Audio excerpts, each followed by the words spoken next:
Muito bem, dando continuidade à primeira epístola de Paulo a Timóteo, vamos agora ao texto 3, a verdadeira doutrina e os falsos mestres. 1 Timóteo 1. Paulo instruiu a Timóteo a permanecer em Éfeso, fortalecendo os crentes na fé e combatendo as falsas doutrinas. 1 Timóteo, capítulo 1, verso 3. Como te roguei, quando parti para Macedônia, que ficasse em Éfeso, para advertires alguns que não ensinem outra doutrina. Tudo indica que falsos mestres de Éfeso tinham certa formação judaica, porque enfatizavam lendas e genealogias. Olha só. Verso 4, não se dê a fábulas ou a genealogia intermináveis, que mais produz questões do que edificação de Deus, que consiste na fé, assim eu faço agora. Portanto, esses ensinos, eles acreditavam que a salvação dependia da guarda da lei, ao invés da fé em Jesus Cristo.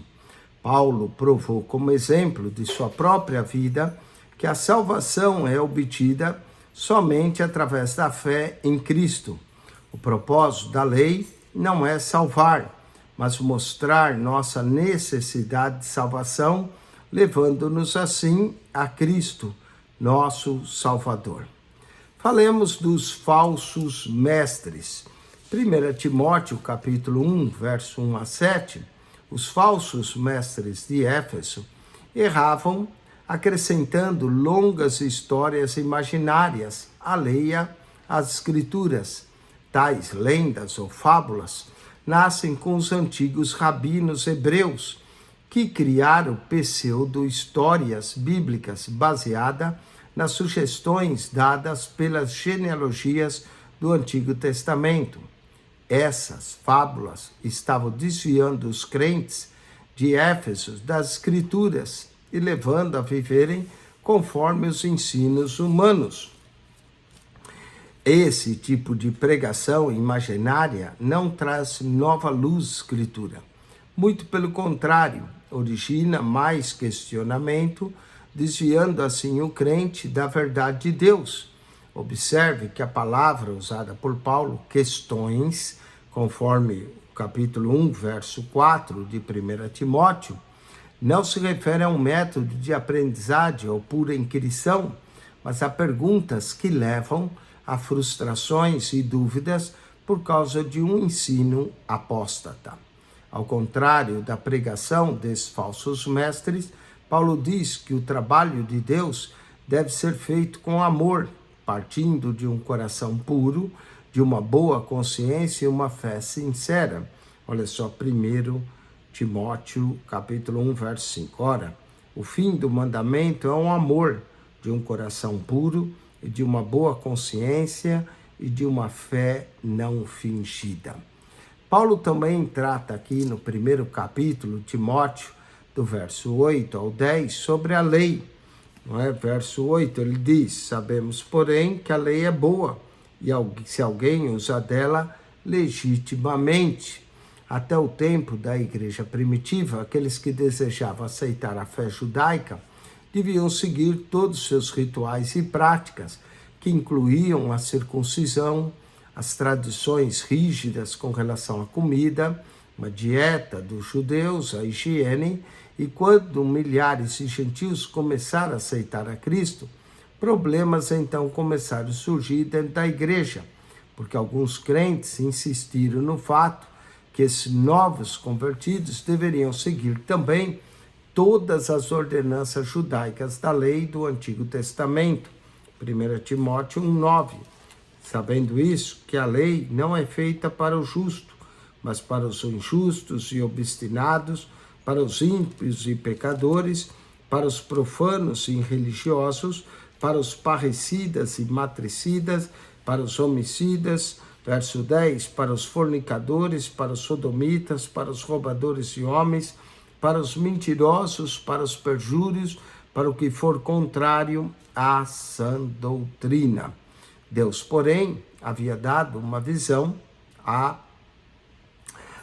Pedro, segundo a qual todas as ordenanças da lei não se aplicam à igreja. E vemos isso em Atos 10.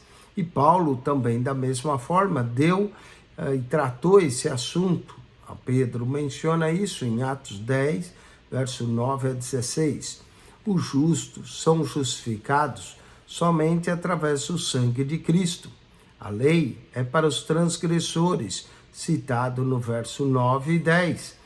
E acrescenta Paulo, e tudo que se opõe à sã doutrina. Vejamos o testemunho de Paulo, verso 11 ao 20. Contudo, o evangelho da glória de Deus, bem-aventurado que me foi confiado, e dou graças ao que me tem confortado, a Cristo Jesus, nosso Senhor, porque me teve por fiel, pondo-me no ministério. E a mim, que dantes fui blasfemo, e perseguidor e opressor, mas alcancei misericórdia, porque eu fiz na ignorância e na incredulidade. Durante todos os anos do seu ministério, Paulo nunca deixou de lembrar as circunstâncias de sua conversão e lembrar que ele foi perseguidor, blasfemo. Paulo menciona aqui essa perseguição que ele movera contra os crentes antes de sua visão na estrada para Damasco, Atos 9, 3, 6. Apesar dessa perseguição, os crentes sofreram por causa de Paulo. Paulo diz que Deus o perdoou e o transformou completamente a sua vida. Talvez porque seu pecado antes de salvação houvesse tão grande, o amor de Paulo pelo Senhor depois salvo era igualmente impressionante e cheio de zelo. No verso 17, Paulo fala um hino de louvor a Deus. Olha só, 1 Timóteo 1,17. Ora, ao Rei dos séculos, imortal, invisível, ao único Deus, seja honra e glória para todos sempre. Amém. Que lindo esse hino de Paulo em 1 Timóteo 1,17. A experiência de salvação de Paulo serve para lembrar-nos que nenhum pecador está fora do alcance da graça salvadora de Deus. Podemos afirmar com segurança que Paulo dedicou o resto de sua vida ao Senhor e serviu com um só propósito no coração. Poucos homens podem se igualar a Paulo em fervor. 2 Coríntios 11, versos 23 a 28, temos uma descrição de tudo que Paulo passou por amor ao Evangelho. O capítulo encerra aqui, 1 Timóteo, com mais uma exortação a Timóteo, para conservar a fé, para combater o bom combate e manter uma boa consciência. Olha só o verso 18. Esse mandamento te dou, meu filho Timóteo, que segundo as profecias que houve acerca de ti, que milites por elas boa milícia, conservando a fé, a boa consciência, rejeitando a qual alguns sofreram naufrágio na fé. E no verso 20, ele menciona, entre esses foram Himeneu e Alexandre, os quais entreguei a Satanás para que aprendam a não blasfemar. Portanto, o capítulo encerra com essa exortação, mencionando Himeneu e Alexandre, que parece revelar que eles naufragaram na fé, desistiram de servir ao Senhor e se tornaram servos de Satanás. Não é? E Paulo diz que para que aprendam a não blasfemar.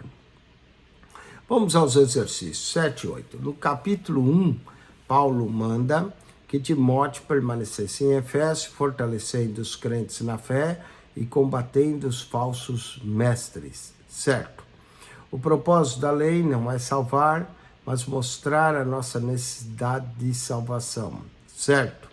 Os falsos mestres usavam lendas criadas por antigos rabinos do Antigo Testamento, induzindo os crentes a observar os ensinos humanos, certo? Quando os gentios passaram a aceitar a Cristo, passaram todos pela prática da circuncisão ou não seriam salvos. Errado. errado. 7:11, errado. 7:12, Paulo admoesta Timóteo a cuidar para não naufragar na fé, como acontecera com Alexandre. Certo. Vamos agora ao texto de número 4. Culto devido a Deus, 1 Timóteo 2. O capítulo 2 de 1 Timóteo trata do culto a Deus, com ênfase na oração e os motivos pelos quais orar e a conduta daqueles que oram. Trata também da postura e o comportamento de mulheres no culto. Vamos então ao louvor público na congregação. Admoesto, pois, antes de tudo, que se façam deprecações, orações, intercessões e ações de graça por todos os homens, pelos reis e por todos que estão em eminência, para que tenhamos uma vida quieta e sossegada em toda piedade e honestidade, porque isso é bom e agradável diante de Deus, nosso Salvador, que quer que todos os homens se salvem e venham ao conhecimento da verdade. Vemos aqui que Paulo menciona diversas formas de falar com Deus. Vamos lá, súplica. O que é a súplica? É para necessitados intensamente sentidos. Intercessão, para pedidos a favor de outros. Orações, para as necessidades comuns. Graças, para expressar gratidão a Deus. Somos também exortados a orar por todos os homens que estão investidos de autoridade. Primeira responsabilidade de um governo ultrapassa a capacidade de sabedoria humana. Segundo, precisamos de uma política pacífica em nosso país para que o evangelho possa ser espalhado e estabelecido sem impedimento algum. Paulo sugere também que devemos nos lembrar de orar por todos os homens. Foi muito difícil para os crentes judeus aceitarem o fato de que Deus queria salvar tanto gentios quanto judeus, seu povo escolhido. Vamos a Jesus, um mediador. Verso de número 5, o apóstolo diz: porque há um só Deus e um só mediador entre Deus e os homens, Jesus Cristo, o homem. No primeiro século, quando Paulo escreveu sua carta a Timóteo, cada nação tinha o seu próprio Deus. Quando Paulo entrou em Atenas, ele até mesmo encontrou um altar erigido a um Deus desconhecido. Atos 17, verso 23, porque os atenienses temiam ofender algum Deus por omissão. Então Paulo teve cuidado de enfatizar que há somente um Deus e um mediador entre Deus e os homens, Jesus Cristo, homem. O verso seguinte lembra-nos que Jesus pagou o preço da nossa salvação, morrendo na cruz para restaurar-nos a posição de filhos de Deus. Diz o verso 6, o qual se deu a si mesmo em preço de redenção por todos para servir de testemunho a seu tempo. Então Jesus se deu a si mesmo, posição pela qual ele os criou. Jesus não é o Deus de uma única nação ou raça, ele é o Salvador de todos, se deu a si mesmo em preço de redenção por todos, portanto, por todos, gentios e judeus. Vamos ao homem e adoração a Deus. 1 Timóteo 2,8. Quero, pois, que os homens orem em todo lugar, levantando mãos santas, sem ira e nem contenda. O dever que todos os homens têm de orar sempre a Deus, sem dúvida ou descrença em todo lugar. Muitas pessoas perguntam qual é a postura certa para orarmos. Isso não é um assunto de extrema importância para Deus. O que realmente importa é a atitude do nosso coração para com Ele.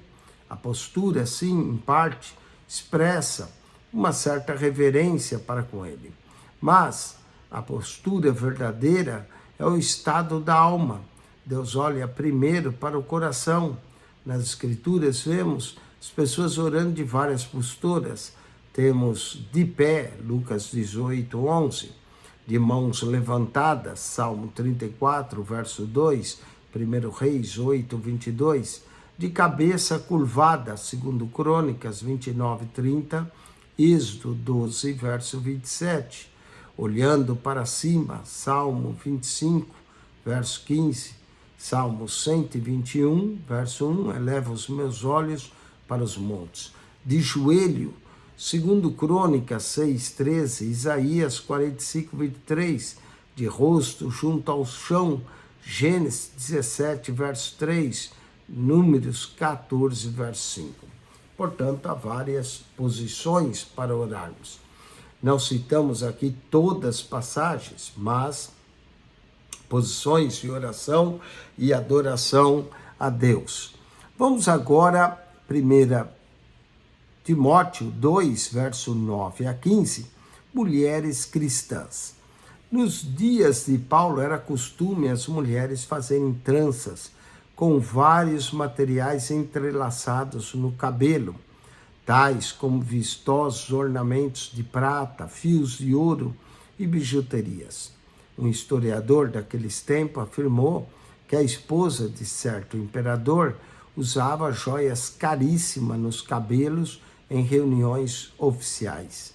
À luz de tal excesso, Paulo fala da moderação, instruindo as mulheres crentes a cultivarem uma beleza interna da alma, ao invés de enfatizar o adorno externo, que é perecível.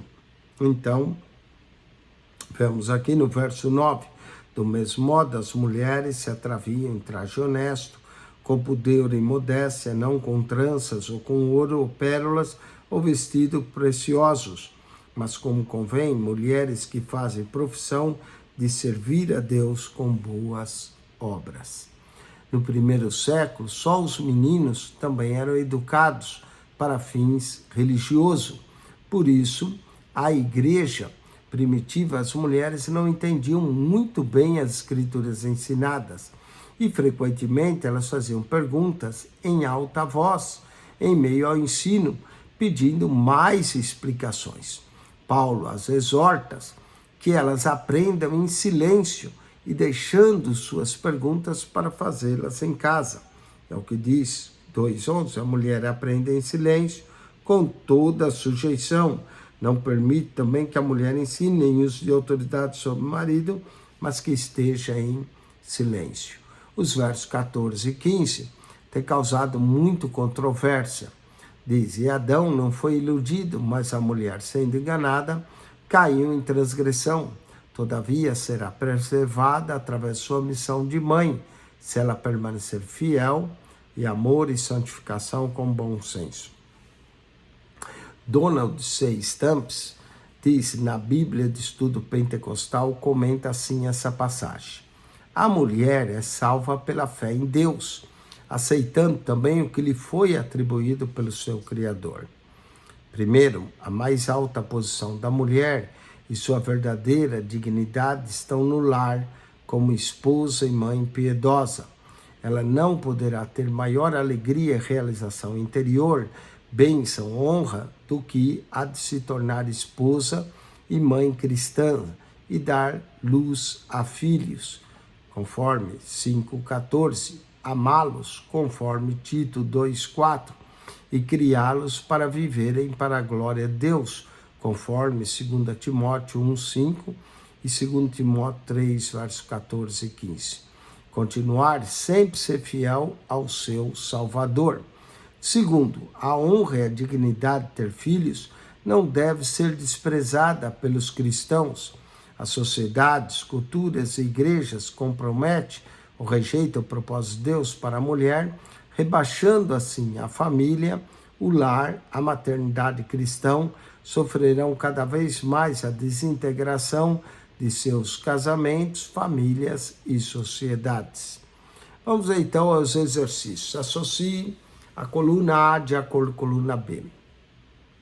No capítulo 2 de 1 Timóteo, Paulo enfatiza a necessidade de oração no louvor ao tratar desse assunto. Aqui, letra de número C, o culto a Deus. Em Atenas, 7,14. Então, 7,13, letra C. Em Atenas, Paulo encontrou um diferente altar a ele dedicado. Aqui a letra A, ao Deus desconhecido. 7,15, único Deus e mediador entre Deus e os homens.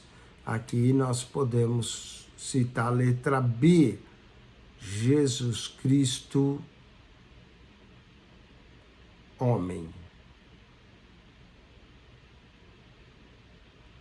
Jesus Cristo, o Salvador. Aqui é letra 7,15, letra B, Jesus Cristo Salvador. 7,16, a mulher coube gerar o remédio para o pecado, que por ela entrara no mundo. Aqui é a letra D, Jesus Cristo, homem. A mulher que gerou Jesus, homem. Vamos ao texto de número 5, a escolha dos líderes da igreja. 1 Timóteo, capítulo 3. A igreja de Éfeso não se reunia num edifício grande, sob a liderança de um pastor. Ao invés disso, era composta de muitas congregações que se reuniam em casas espalhadas pela cidade.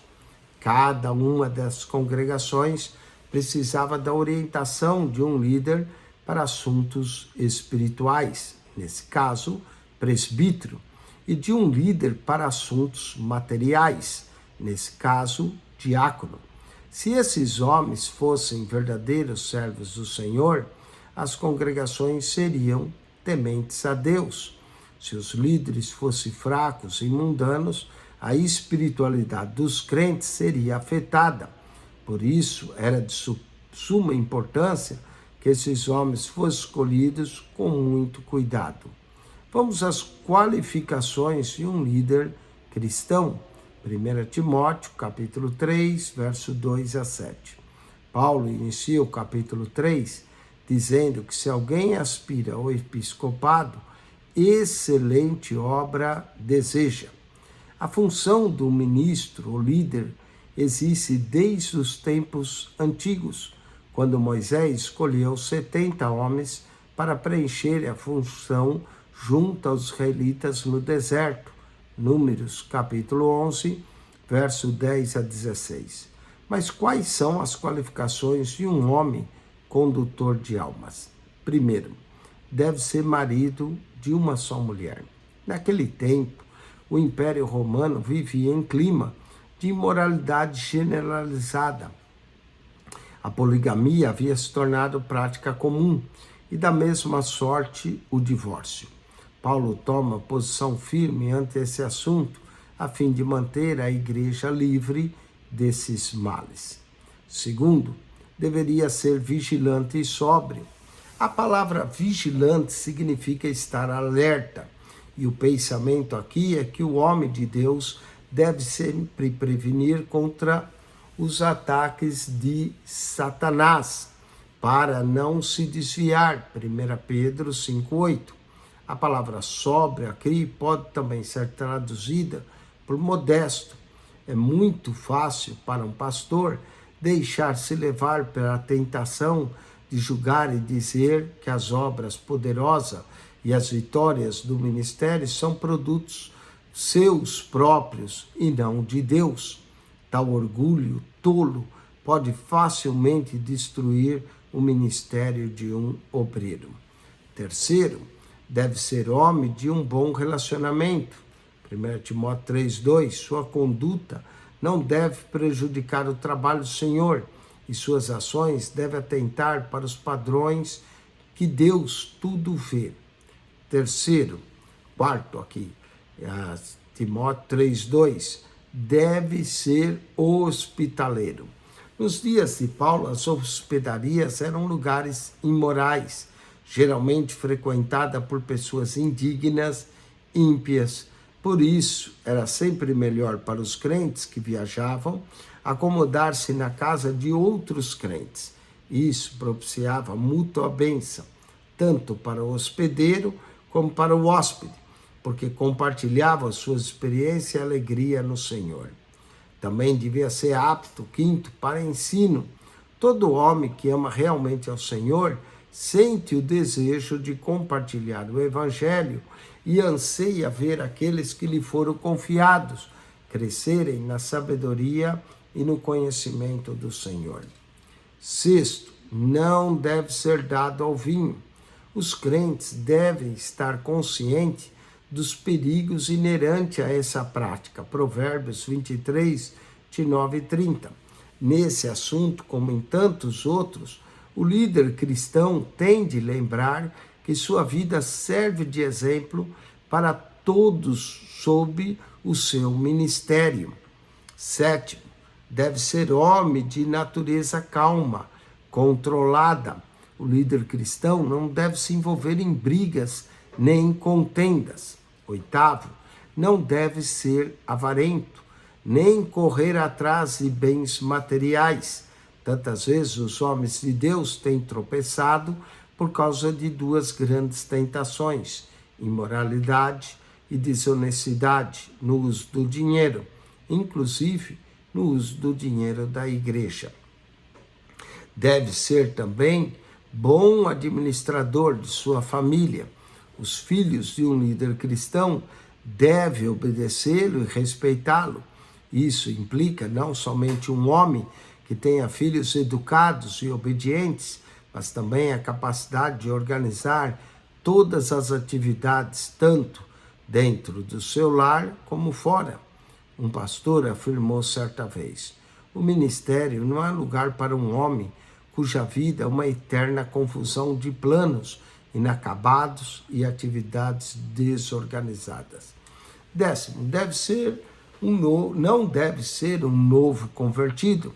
Esse é um ponto muito importante. Há dois perigos envolvidos em colocar uma pessoa inexperiente em posição de responsabilidade na igreja. Ou ela desanimará a pessoa por não estar adequada, preparada para o trabalho, ou ficará orgulhosa, julgando-se muito importante. É o caso do neófito que cai na condenação do diabo. 11º, deve ter bom testemunho dos que são de fora. 1 Timóteo 3,7. O líder deve ter um bom testemunho, não só por parte dos crentes, mas também por parte dos descrentes. Vamos às qualificações do diácono, 1 Timóteo 3, 8 a 13. As qualificações de um diácono são basicamente as mesmas que as do líder. Aqui vemos um ponto especial e ressaltado ao diácono: o que ele não deve ser um homem de duas palavras. Como o diácono lida com trabalhos internos da igreja, sua área é estratégica para quem quer espalhar discórdia e confusão entre os crentes, caso ele não tenha controle da própria língua. O diácono também deve ter uma vida espiritual consagrada. Apesar de não lidar com o ensino, ele frequentemente precisa visitar os necessitados, tendo em vista pela congregação como um representante ou embaixador de Deus. As igrejas. Paulo lembra a Timóteo que a igreja não somente é um edifício, mas um grupo de pessoas, uma organização, mas a casa de Deus, a igreja do Deus vivo, a coluna e baluarte da verdade. Ao falar da igreja, Paulo exalta o cabeça da igreja, Jesus Cristo. Aqui ele descreve Cristo como um mistério da piedade, verso 16. Por mistério, Paulo quer dizer que a mente humana não consegue compreender como Deus poderia ter aparecido em forma humana e retornado aos céus depois de ter consumado a salvação. Essa verdade é tão profunda que Paulo lhe acrescenta evidências. Ele nos lembra que a divindade de Cristo confirmou-se pelo testemunho do Espírito Santo, pela presença dos anjos, pela pregação miraculosa do Evangelho em toda parte e pela ressurreição e ascensão. Lemos aqui 1 Timóteo 3,16. Sem dúvida grande, é o mistério da piedade. aquele que se manifestou em carne, foi justificado em espírito, visto dos anjos, pregado aos gentios, crido no mundo e recebido acima na glória. Vamos aos exercícios. Marque-se para certo e para errado. A igreja de Éfeso era composta de muitas congregações que se reuniam em casas espalhadas pela cidade, certo? O líder cristão não tem a obrigação de hospedar, mas sim de ser hospedado, errado. O líder cristão será homem que ame realmente ao Senhor, que sinta prazer em compartilhar o evangelho com os outros, certo? Paulo também ensina que o líder cristão deve ser um bom administrador de sua família, certo? As características de um diácono, segundo Paulo, são basicamente as mesmas do líder cristão, certo? Vamos agora à revisão da lição. Assinale com X a alternativa correta. Timóteo, após acompanhar Paulo em sua segunda viagem missionária, foi enviado a Tessalônica em companhia de, letra B, Silas. 7:23, o tema geral da primeira epístola de Paulo a Timóteo é a instrução para um líder de igreja sobre, letra A, seu ministério. 7:24, a lei é para transgressores, conforme o verso 9 e 10, mas os justos são justificados, letra C, através do sangue de Cristo. 7:25, a razão que levou Paulo a pregar aos atenienses que havia somente um Deus e um mediador foi o fato de ver em Atenas um altar, letra B, ao Deus desconhecido. Paulo exalta a igreja, afirmando ser ela, letra B, a coluna e baluarte da verdade. Com isso, nós concluímos a lição de número 7.